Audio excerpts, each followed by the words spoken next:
Hi guys, welcome back to the channel, and today I am covering the Houston Texans and giving you my predictions for the 2020 season. Make sure to like and subscribe. I've got plenty more content coming out over the next few weeks. Hope you enjoy. Is it getting cold in here?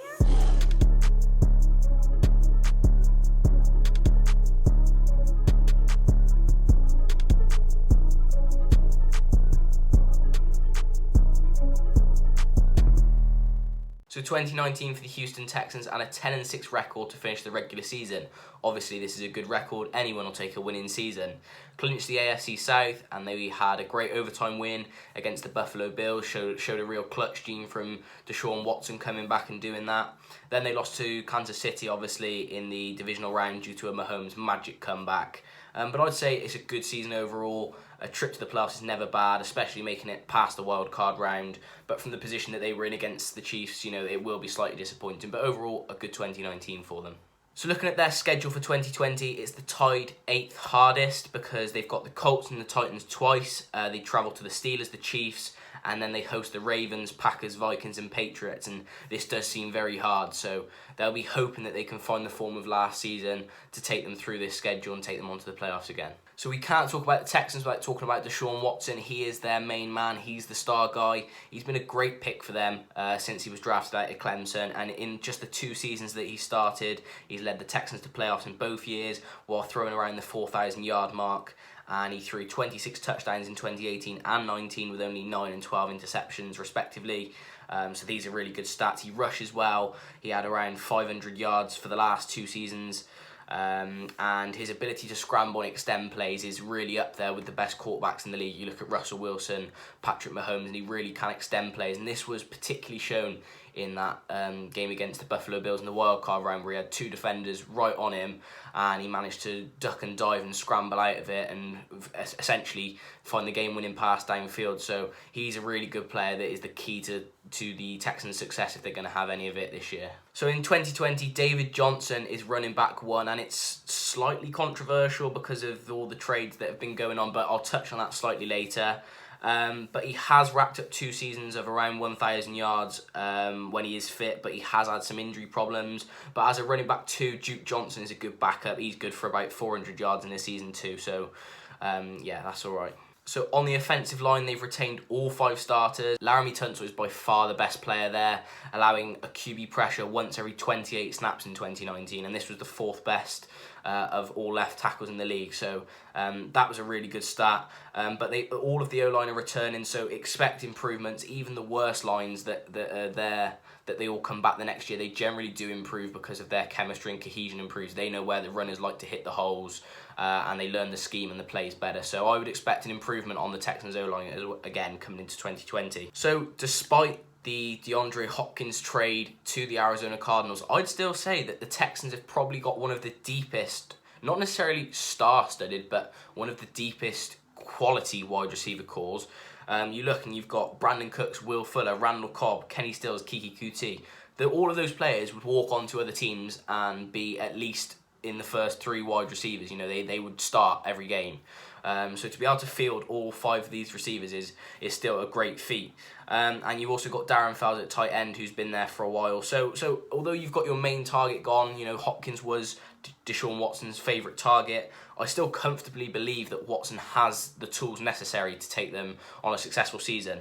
So just a question to you, do you think that the offense will still function in 2020 without DeAndre Hopkins? Let me know in the comments now what you think. So defensive-wise, they didn't perform as well as they have done in recent years, and that's probably largely due to the J.J. Watt injury. He is the star of the defensive front, and he only played 8 games in the 2019 season.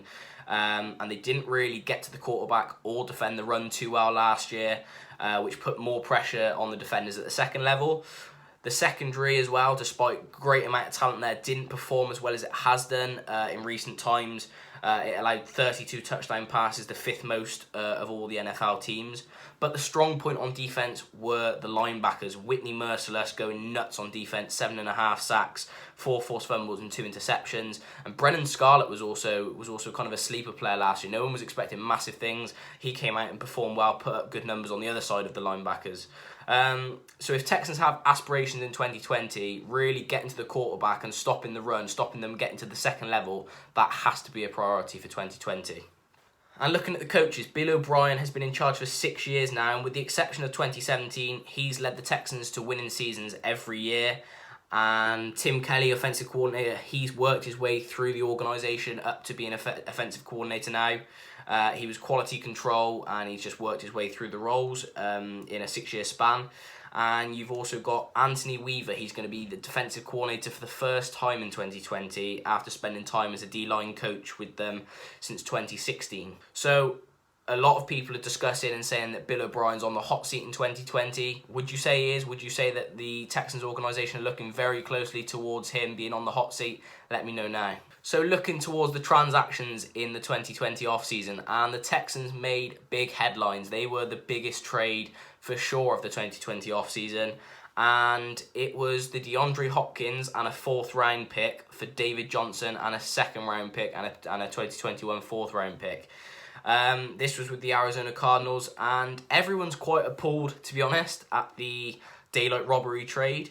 But the more I think about it, by no means, don't get me wrong, don't hate on me. I'm not saying that it was a great trade. You know, they're going to be absolutely fine because Deshaun Watson loved throwing to Hopkins. He was their main man in the wide receiver core. But as I've mentioned, I think they have got a good amount of good wide receivers that can step up and do a job. They have probably got better depth than any other wide receiver core in the NFL. So I don't think they're going to be absolutely awful there this year. I think it could work out a lot better than people are expecting. So we'll have to wait and see on that one. The other trade that they performed was bringing in Brandin Cooks, and the Texans sent a 2nd round pick in 2020, which is a good move if he can stay fit and avoid concussions. He's an experienced receiver. He's been around the league a bit, so they'll look to try and hopefully replace some of Hopkins' production with Brandin Cooks. And looking towards the draft, the Texans looked to shore up that front 7 in the draft in 2020, bringing in Ross Blacklock in the 2nd round, and then also Jonathan Greenard from Florida, the defensive end. He's a great pickup for value, I think, in round 3, and really adds some good strength and depth. And there was a couple of other picks, but nothing too notable from the draft. I think they tried to bring back as many players from 2019 and not have like a revolving door of players and constantly change, and try and keep as structured as possible. Going out in free agency in the 2020 offseason was Lamar Miller, Carlos Hyde, Jonathan Joseph and DJ Reader. But they brought in Randall Cobb, they re-signed Darren Fells, Roby, Tunsil to a 3-year extension, and they also exercised obviously Deshaun Watson's 5th-year option on his rookie contract. So I think they've made some fairly good moves in the offseason. I think Bill O'Brien's getting a lot more hate than he deserves. But we'll see how that pans out. I'm not going to make any judgments until we actually see how that wide receiver core and everything plays out. So overall, I think the Texans are going to have a really good year in 2020. It is going to be harder in the AFC side because I think the Colts, the Titans have certainly bolstered their roster. They've improved over the offseason.